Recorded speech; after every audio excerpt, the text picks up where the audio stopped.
Hello student, आज हम start करें class 8 science chapter number 6 combustion and flame. अब देखिए, अब तक हमने पढ़ा था कि जो भी हमारे फ्यूल्स होते हैं वो हमारे घर में काफ़ी काम आते हैं, इसके अलावा इंडस्ट्रीज़ में भी बहुत यूज़फुल होते हैं।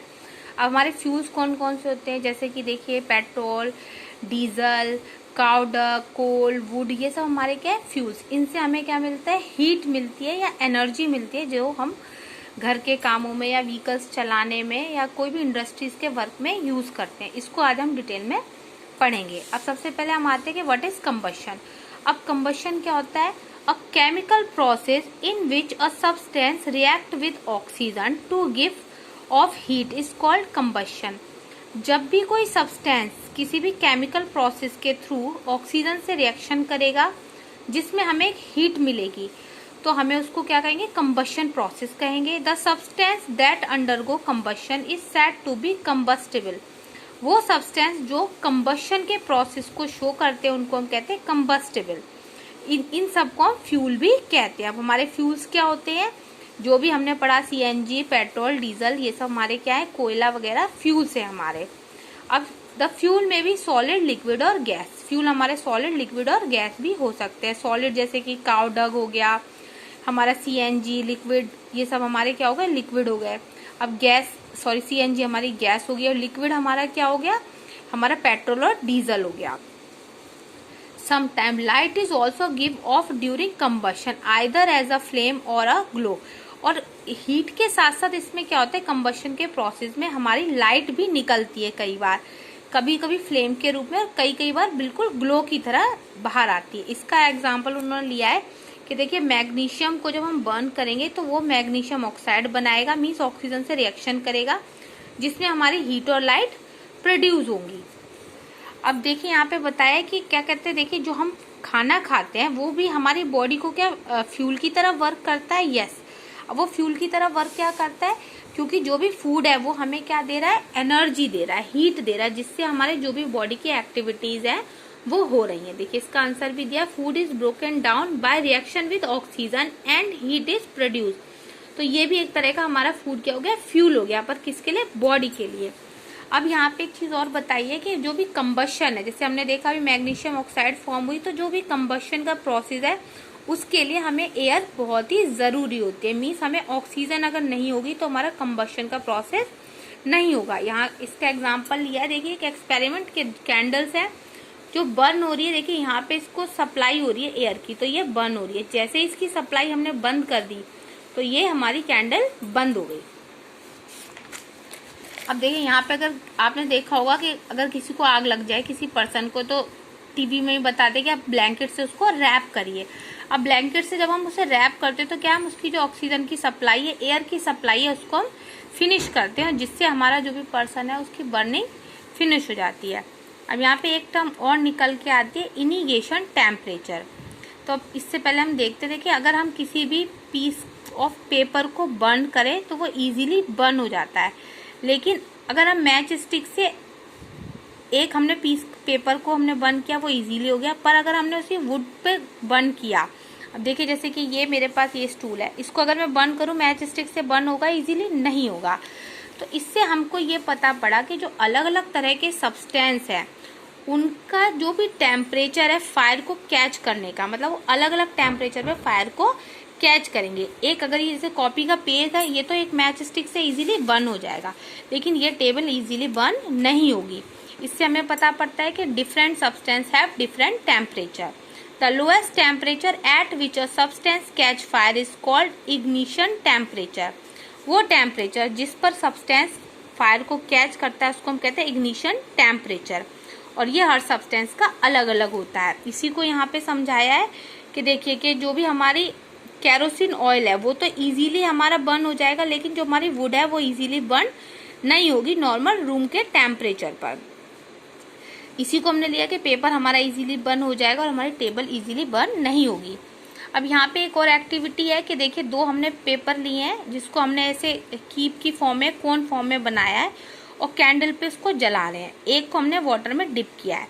अब जो हम सिंपल पेपर है उसको कैंडल पर रखा है तो इजीली बर्न हो जाएगा, लेकिन ये वाला हमारा इजीली बर्न नहीं होगा। इस प्रोसेस में क्या होगा कि जो भी टेम्परेचर है हम उसको दे रहे हैं वो कहाँ पे जा रहा है, हमारा वाटर में पास हो रहा है। The heat supply to the paper cup is transfer to the water by conduction. Conduction के मेथड के थ्रू जो भी हीट दे रहे हैं हम, या उसको जो भी हम उस पर फ्लेम डला रहे हैं, वो हमारी कप के थ्रू कहाँ जा रही है, वाटर में।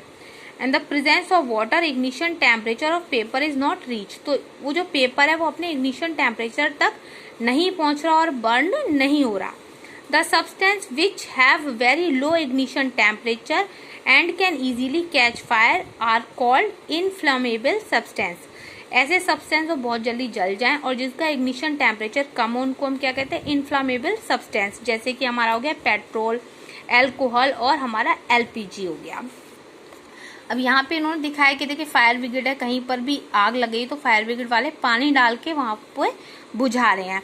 अब ऐसा क्यों करें कि अगर वाटर क्या करता है, जो भी उसका मटेरियल है उसका जो इग्निशन टेम्परेचर है उसको कम और कर देता है, जिससे उसकी जो बर्निंग है वो खत्म हो जाती है। बेसिकली जो भी हमारा कंबशन है उस प्रोसेस के लिए हमें 3 चीजें जरूरी होती हैं। एक हमारी होती है फ्यूल, फिर हमारी एयर मीन्स ऑक्सीजन, और हमारी हीट। अगर हम इन तीनों में से किसी एक भी चीज को हम हटा देंगे तो जो भी हमारी बर्निंग है या जो भी हमारा फायर है वो फिनिश हो जाएगा। देखिए इसमें यही दिया है, fuel, air and heat to raise the temperature of fuel beyond the ignition temperature. Fire can be controlled by removing one or more of these requirement. इन तीनों में से अगर कोई भी एक भी रिक्वायरमेंट हम हटा देंगे तो जो भी हमारी बर्निंग है या फायर है वो फिनिश हो जाएगी। मीन्स तो अब उसकी हीट है, जो उसका इग्निशन टेम्परेचर है उसको हटा दीजिए, उसको और ज़्यादा लो कर दीजिए, या फ्यूल हटा दीजिए, या हम ऑक्सीजन की सप्लाई फिनिश कर दें। अब हमारा आता है टाइप ऑफ कंबशन। जो हमारा कंबशन होता है वो हमारे कितने टाइप का होता है कि gas burn rapidly and produce heat and light. हमारी गैस बहुत जल्दी बर्न होती है और हमें हीट और लाइट देती है, इसलिए हम इसको क्या कहते हैं, रैपिड कंबशन। अब इसका एग्जांपल दिया कि फॉस्फोरस है which burn in air at room temperature, क्योंकि हमारी गैसेज हैं वो बहुत जल्दी बर्न हो जाती हैं, तो उसको हम कहते हैं रैपिड कंबशन। अब a material suddenly burst into flame without the application of any apparent causes is called spontaneous combustion. अब कुछ हमारे सब्सटेंस होते हैं जिसपे हम कुछ भी अगर अप्लाई ना करें, अलग से कोई भी एक्स्ट्रा एप्लीकेशन नहीं दे, वो अपने आप ऑटोमेटिकली जल जाते हैं, तो उसको हम कहते हैं स्पॉन्टेनियस कंबशन कहते हैं। इसके अलावा अगर हमारा कोई सब्सटेंस हीट दे, लाइट दे, साउंड दे और एक large amount of gas produce करे तो इसको हम क्या कहेंगे, एक्सप्लोजन कहेंगे। जैसे आपने सुना हो बम वगैरह फटना, या कोई भी हम क्रैकर्स जला रहे हैं तो उसमें क्या आवाज हो रही है, लाइट निकल रही है, साउंड प्रोड्यूस हो रहा है, तो उसको हम क्या कहते हैं, एक्सप्लोजन कहेंगे। अब हम पढ़ते कि फ्लेम हमारा क्या। देखिए फ्लेम अब तक आपने सिंपल भाषा में इसको हम लॉ कह सकते हैं। देखिए ये कैंडल की फ्लेम होती है, ये हमें जो भी हमारा गैस स्टोव है उसकी दिखाई है, ये हमारी लाइट्स दिखाई है, टेबल लैम्प, तो ये सब क्या है, फ्लेम्स। अब हम इसके बारे में पढ़ेंगे कि फ्लेम्स क्यों प्रोड्यूस होती है। The substance which vaporise during burning give flame. कि क्या है, जब भी हम कोई बर्निंग करते हैं, हमने अब तक पढ़ा था कि फ्यूल है, हम क्या करते हैं, उसे हीट ले रहे हैं और लाइट ले रहे हैं, तो कोई भी सब्सटेंस बर्निंग के टाइम में वेपोराइज होता है, जिसकी वजह से हमारी फ्लेम जो है वो क्रिएट होती है। इसका एग्जांपल है कैरोसिन ऑयल और मोल्टन वैक्स। अब देखिए कैरोसिन ऑयल आप जब भी जलाते हैं ना, लैंप वगैरह जला रहे हैं, तो ये क्या कर रहा है कि जो भी हमारा सब्सटेंस है वो वेपोराइज हो रहा है, इस वजह से फ्लेम प्रोड्यूस हो रही है। अगर हम दूसरी तरफ देखें, हमारा कारकोल देखें, उसको अगर हम जला रहे हैं तो वो वेपोराइज नहीं होता, इसलिए उसमें फ्लेम प्रोड्यूस नहीं होती। अब इसको थोड़ा फ्लेम की प्रॉपर्टीज को देख लेते हैं। देखिए ये फ्लेम दिखाया है, जो इसका जो बाहर का पार्ट होता है मीन्स नॉन ल्यूमिनस पार्ट होता है, ये हॉटेस्ट पार्ट होता है, सबसे ज्यादा गर्म। बीच का मॉडरेट हॉट होता है, लीस्ट सबसे कम हॉट होता है हमारा मिडिल वाला पार्ट, ये हमारी कैंडल दिखाई है। Outer zone of complete combustible blue. अब जो बाहर की जोन है वो पूरी तरह कंबस्टिबल हो गया है, पूरा तरह जल चुकी है, ब्लू कलर के। मिड की है, पार्शल हुआ है वहां पे कंबशन, और जो बीच की है वहां पे हमारा क्या है, अभी क्या कहते हैं, अनबर्न्ट वैक्स है, मतलब कि वहां पे भी कंबशन हुआ ही नहीं है, बहुत ना के बराबर है, इसीलिए वो हमारी सबसे क्या कहते हैं, लीस्ट हॉट की वो है। अब देखिए व्हाट इज फ्यूल। फ्यूल क्या होता है, source of heat and energy for domestic and industrial purpose. अब जो भी हमारा सोर्स है जिससे हमें हीट मिल रही है या एनर्जी मिल रही है लाइट मिल रही है हमारे डोमेस्टिक यूज़ के लिए या इंडस्ट्रियल पर्पस के लिए, वो हमारा कहलाएगा फ्यूल। जो से हमारा हो गया लकड़ी हो गई, हमारा कारकोल हो गया, कोयला हो गया, हमारा पेट्रोल हो गया, हमारा मिट्टी का तेल हो गया, ये सब हमारे क्या है, फ्यूल हैं। अब हमारा आइडियल फ्यूल क्या है कि जो हमारा, वैसे आइडियल फ्यूल तो कोई भी नहीं है, फ्यूल हमारा आइडियल वो होगा जो हमें क्या कहते हैं बहुत ही चीप रेट पर मिले, जिसकी क्वालिटी बहुत अच्छी हो, इजीली मतलब एकदम से कोई फायर को कैच ना कर ले कि आपने रूम में रखा एकदम से जल गया, ऐसा कुछ नहीं हो, ठीक है। उससे हमें लार्ज अमाउंट ऑफ हीट मिले। तो इस तरह से हमारा आइडियल तो कोई भी नहीं होता, पर जो हमारी बेसिक हमारी रिक्वायरमेंट पूरी करे वो हमारे आइडियल फ्यूल में आएगा। देखिए इसमें there is probably no fuel that could be consider as ideal, we should look for a fuel which fulfil most of the requirement for a particular use पर। लेकिन ज़्यादा से ज़्यादा जो हमारी रिक्वायरमेंट हमारी फुलफिल करेगा वो हमारा आइडियल फ्यूल कराएगा। जैसे कि अगर हम बात करें लकड़ी की, तो इसके कुछ डिसएडवांटेजेस भी हैं और एडवांटेजेस भी हैं, तो लेकिन हम आइडियल फ्यूल किसी को भी कंसिडर नहीं करेंगे। हमारे फ्यूल की एफिशिएंसी क्या होती है, अब इसको पढ़ते हैं। The amount of heat energy produce on the complete combustion of 1 kg of fuel is called is calorific value. कि कोई भी हमारा माने 1 kg फ्यूल है, वो पूरा जलने पर जितनी हमारी हीट एनर्जी प्रोड्यूस करेगा वो उसकी होगी क्लोरिफिक वैल्यू कहलाएगी, जिसको हम रिप्रेजेंट करते किलो जूल पर केजी यूनिट में। और ये देखिए कुछ हमारे वो दिए हैं सब्सटेंस जिसकी इन्होंने क्लोरिफिक वैल्यू दी हुई है, जो ये होती है कि देखिए इसमें कितनी किसकी ये वैल्यू है। अब इसके अलावा हमने पढ़ा कि फ्यूल्स हमारे लिए बहुत बेनिफिशियल हैं डोमेस्टिक के लिए और इंडस्ट्रियल के लिए। इसके अलावा ये हमारे लिए हार्मफुल भी हैं। अब देखिए अगर हम कभी भी कार्बन फ्यूल हम जलाते हैं, जैसे कि आपने लकड़ी जलाई, तो वो जब उसकी फ्लेम बंद हो जाती है तो हम देखो काला काला सा कुछ धुआं निकलता है, तो वो कार्बन होता है जो हमारे कोल, वुड और पेट्रोलियम से रिलीज होता है।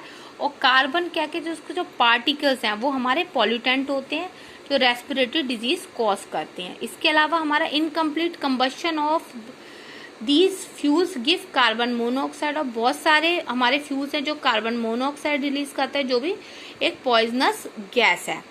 और combustion of most fuel release carbon dioxide, ये कार्बन डाइऑक्साइड भी रिलीज करते हैं, जिससे क्या होता है हमारी ग्लोबल वार्मिंग बढ़ती है। हालांकि हमारे लिए कार्बन और कार्बन डाइऑक्साइड सारी गैसें इंपॉर्टेंट है, लेकिन इनकी जब एक्सेस हो जाती है तो ये कोई ना कोई हार्म क्रिएट करती है। जैसे कि हमारा कार्बन डाइऑक्साइड हमारा ग्लोबल वार्मिंग कॉज करेगा। इसके अलावा क्या होता है, burning of coal and diesel release करते हैं हमारे सल्फर डाइऑक्साइड गैस को, जो क्या कहती है oxide of sulphur and nitrous dissolve in rain water, ये रेन वाटर में डिजोल्व होते हैं और एसिड की फॉर्म करते हैं, जिसकी वजह से जो हमारी एसिड रेन होती है। अब एसिड रेन जो भी हमारे मॉन्यूमेंट्स हैं, ट्रीज हैं, इनके लिए बहुत ज्यादा हार्मफुल होती है। अब इसको बचाने के लिए हम क्या कर सकते हैं कि जो भी हमारी कंप्रेस नेचुरल गैस है उसको हम यूज करें पेट्रोल और डीजल की जगह, और जितनी हमें जरूरत है हम उतना ही फ्यूल को यूज करें ताकि वो हमारे एनवायरनमेंट को नुकसान ना पहुंचाए। अब देखिए जो भी हमारे की पॉइंट्स थे वो हमने सब कर लिए, acid rain, calorific value, combustion, deforestation, explosion, flame, fire extinguisher, fuel efficiency, global warming, ideal fuel, ignition temperature, inflammable substance. अब ये हमारे सारे पॉइंट कवर हो गए, यहाँ पे हमारा ये चैप्टर भी फिनिश होता है। Thanks for watching my video, and if you like my channel please subscribe it.